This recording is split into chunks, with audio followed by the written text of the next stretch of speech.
धर्मारण्यवासी ब्राह्मण गोत्र में उसकी रक्षा के लिए कामधेनु द्वारा वैश्यों की उत्पत्ति। युधिष्ठिर ने कहा, धर्मारण्य में जिस आचार में व्यवहार में ब्राह्मणों ने निवास किया वे किस कुल में उत्पन्न है। व्यास जी बोले, नपुश्रेष्ठ ऊर्ध्वरेता ऋषियों में महात्मा ब्राह्मणों की शाखा प्रकाशा पुत्र पौत्र आदि संख्या बहुत हुई। इसमें मुख्य 24 गोत्रों के नाम तुम्हें बतलाता हूँ। भरद्वाज, वश्य, कुश, शालुंड्य, काश्यप, गौतम, छांदय, जातुकर्म, वत्स्य, वशिष्ठ, धारण, आत्रेय, भांडिल, लौकिक, कुष्णयान, उपमन्यु, गार्ग्य, मुद्गल, मौशक, पुण्यसन, पराशर, कौंडिष्य, गंगासन। इन गोत्रों में उत्पन्न ब्राह्मण वेदों पारंगत हुए, नाना प्रकार के अनुष्ठान और तप्तर द्वितीय पूजन कर्म संलग्न सत्य कर्म परायण गुणवान हुए। धर्म कारण निवासी ब्राह्मण सदाचारी अक्षत दक्ष वेद शास्त्र परायण यज्ञकर्ता सत्य सोचाचार प्रशस्त रहने वाले थे। तथा राजा युधिष्ठिर पहले ब्राह्मणों को यक्ष राक्षस पिशाच और व्याकुल किए रहते थे। तब उन्होंने ब्राह्मण देवताओं से देवगण यक्ष और राक्षस आदि हम लोग सताए जाते सुनकर देवता लोकहित की कामना करके पुत्र की रक्षा के पालन के लिए शक्ति समर्थ हुई और इसी में गोत्र की कुल देवी मानी गई श्री माता गोपत्र आशापुरी और इच्छा नाशिनी पिंपली विकारवशा जगन्न माता और महामाता सिद्धा भट्टारिका कदम्मा विकरा मिष्टा सुपर्णा वसुजा महादेवी मातंगी वाणी और मुटकटेश्वरी और भद्री महाशक्ति संहारी महाबला महाचंडुमा चामुंडा गोत्र महात्मा विष्णु और देवताओं की रक्षा के लिए गोत्र मातृकाओं की स्थापना कर वहाँ सर्वधर्म परायण श्रेष्ठ ब्राह्मण उन सब योनियों में पूजा करने लगे।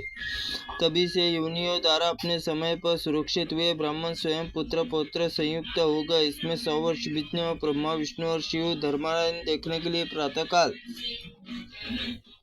सब ब्राह्मणों ने सुमिधा पुष्प कुशा लाने पर आश्रम में छोड़कर सभी दिशाओं में चले गए और यह सुना देखकर महादेव जी भगवान ने कहा, प्रभु यहाँ ब्राह्मण बड़ा कष्ट पाते हैं, इनकी सेवा के लिए कुछ सेवकों की व्यवस्था करूँ। इससे मेरा विचार हो रहा है कि भगवान शंकर का वचन सुनकर विष्णु से कहा, ठीक है।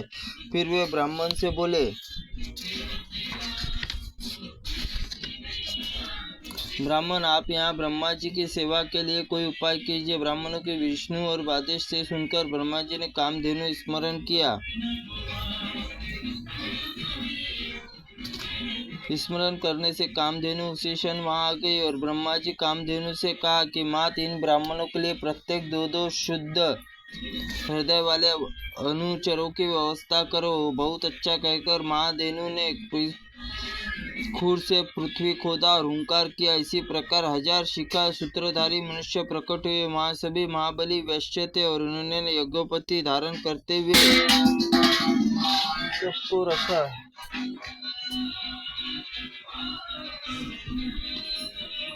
हित चाहने वाले तपस्वी आचरण वाले धार्मिक थे। उस समय एक ब्राह्मण 2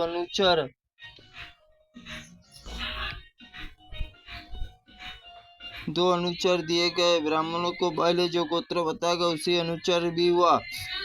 तदनंतर ब्राह्मणों के हित के लिए तुम सब इन ब्राह्मणों को वचन मानो। इनसे जिस वस्तुओं का आवश्यकता हो उसे ला दिया और प्रति समिधा कुशा फल आदि सत्ता इनकी अनुसार चलो। और कभी जात कर्म नारकरण अन्नप्राशन चूड़ाकरण उपनयन आदि संस्कार व्रत और दान उपवास आदि कर्म प्राप्त हो इन्हें ब्राह्मणों की आज्ञा के अनुसार करना चाहिए। इनकी आज्ञा के लिए बिना दर्शक का श्राद्ध कार्य कोई कर्म करेगा तो दरिद्रता पुत्र शोक कीर्तिनाश को प्राप्त होगा। अनुचरों को बहुत अच्छा कर देवताओं की आज्ञा का स्वीकार करके तदनंतर इंद्र आदि 8 देवता का सब यज्ञों के कारण हो। सब तीर्थों में तुम्हारा तीर्थ है। तुम सदा ही नमस्कार हो। तुम्हारे ललाट में सूर्य चंद्रमा अरुण भगवान शंकर विराजमान है। सरस्वती में हुंकार वास करती है। गोले में कंबल नाग निवास करते खुर पुष्ट में गंधर्व 4 वेद और तुम्ही मुख आश्रम में समस्त चराचर तीर्थ हो। इसी में भली भांति वचनों में प्रसन्न करते हुए कामधेनु स्वर्ग चली गई। उन्होंने वैश्य विवाह करके भगवान शंकर को ने गंधर्व को कन्याओं को लाकर पत्नी के रूप में स्थापित किया। विश्वासु नाम से जो प्रसिद्ध गंधर्व राजा थे, वहाँ 60,000 कन्याएं थी। उनके सभी रूप यौवन उदारता के संपन्न थी। विनि ने वेदाक्त देवताओं के समय वैश्यों के लिए अर्पण किया। उसी समय वैश्य ने गंधर्व को पूर्वज देवताओं को सूर्य, चंद्रमा और यमराज के मृत्यु का आभाज्य दिया। विविध पूर्व आभाज्य अर्पण करने के पश्चात वैश्य ने कन्याओं को वरण किया। तब से लेकर आज तक गांधर्व विवाह उपस्थित होने पर देवता आज्य ग्रहण करते। 36,000 धेनु कुमारों की चर्चा की गई। उनमें पौत्र पौत्रियों की संख्या लाखों तक पहुंच गई। सब ब्राह्मणों ने सेवक तत्पश्चात देवताओं के चले जाने पर ब्राह्मण स्थान पर निवास करने लगे। राजन सब वहाँ ब्राह्मण निर्भय होकर पौत्र पौत्री के साथ वेदों पाठ करते, वेद विद्वान और शास्त्रों का अर्थ सुनते थे। कोई भी भगवान विष्णु का जप करते, सब शिव जी का, ब्रह्मा जी का नाम लेते, यमसूत्र जप करते, याजक बनकर यज्ञ अग्निहोत्र उपास करते, स्वाहाकार स्वधाहार और वष्टाकार और चराचर प्राणियों को संपूर्ण त्रिलोकी परिपूर्ण रहते। वहाँ वैश्य बड़े बड़े दक्ष होते, सदा ही ब्राह्मणों का सेवा के लिए उपस्थित उत्कंठित रहते। धर्मनारायण में दिव्य प्रदेश में सुस्थिर होकर बसते। वहाँ ब्राह्मण अन्य पान सुमिधा कुश फल आदि का भी प्रबंध करते। पुष्पहार संग्रह करके स्नान के लिए वस्त्र धोना, उपले बनाना आदि, झाड़ू बुहारने का काम, कूटना और पीसना आदि कार्य वैश्यों की स्त्रियां करती। ब्राह्मण विष्णु शिव